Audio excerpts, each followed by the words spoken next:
Ketika kamu bertanya, mulai dari manakah kita belajar Photoshop? Dan banyak yang menjawab, pengenalan tools dan pengenalan area kerja. Tapi, tools di Photoshop itu ada banyak. Dan kita harus mulai kenal yang mana dulu nih. Jadi simak terus video ini agar kamu tahu tools dan fitur apa saja yang harus kita kuasai terlebih dahulu. Oke, yang pertama kita intro dulu.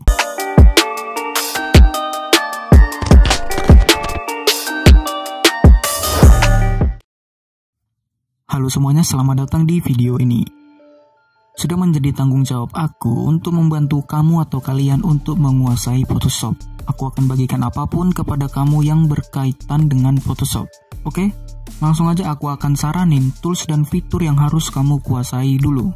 Dan juga aku akan jelasin apa gunanya kamu menguasai tools ini. Tapi ini bukan tutorial ya, tapi ini itu lebih ke penjelasan kegunaannya daripada cara pakainya. Kalau untuk cara pakainya, kamu bisa cari aja di channel ini atau search aja di YouTube ataupun Google. Oke, yang pertama layer. Layer adalah fitur yang pasti digunakan oleh pengguna Photoshop. Dengan layer, kita akan mudah menyusun elemen-elemen visual di artboard kita. Untuk tutorialnya, search aja belajar menggunakan layer di Photoshop. Yang kedua, Move Tool. Move Tool ini sangat penting karena dengan pakai ini, kita bisa memindahkan objek. Dan ini sangat dibutuhkan dalam editing maupun desain. Kita bisa desain tata letaknya, posisinya, pokoknya ini sangat berguna lah. Yang ketiga, Selection Tool. Tools ini bisa kamu pakai untuk menghapus background, menyeleksi objek. Karena hampir semua desain dan editing, apalagi media promosi itu, background objek ataupun modelnya pasti dihilangin, dihapus. Jadi kamu harus bisa pakai tool selection ini. Dan masalahnya ada banyak tool selection di Photoshop, dan tentunya kita harus tahu saat kapan kita harus menggunakan salah satu dari mereka. Dan untungnya di channel ini udah aku jelasin apa saja tool selection yang ada di Photoshop dan saat kapan kita harus pakai tools itu. Yang keempat, nah setelah kita tahu menyeleksi dan tahu memindahkan posisi dan tata letaknya, desain dan editing khususnya desain biasanya menggunakan tulisan. Untuk itu kamu harus tahu bagaimana memasukkan tulisan ke Photoshop.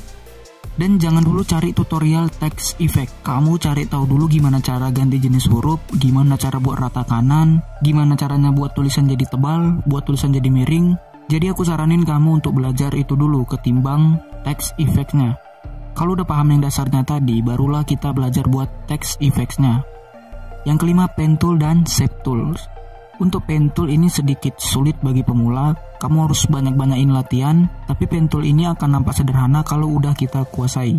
Dan Pen Tool ini gunanya untuk membuat bentuk bebas. Pasti kamu pernah lihat desain-desain yang begini, nah itu buatnya pakai Pen Tool.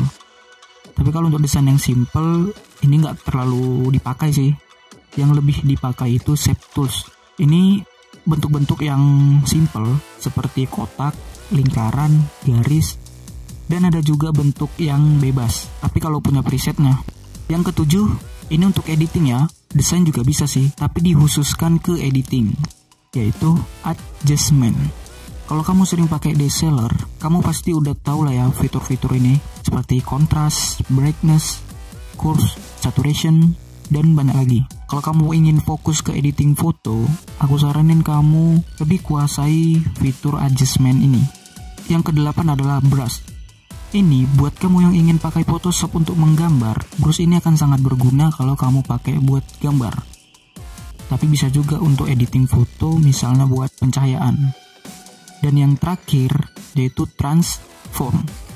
Dengan transform, kamu bisa mengubah ukuran objek, mengecilkan, memanjangkan, meninggikan, atau merotasi objek.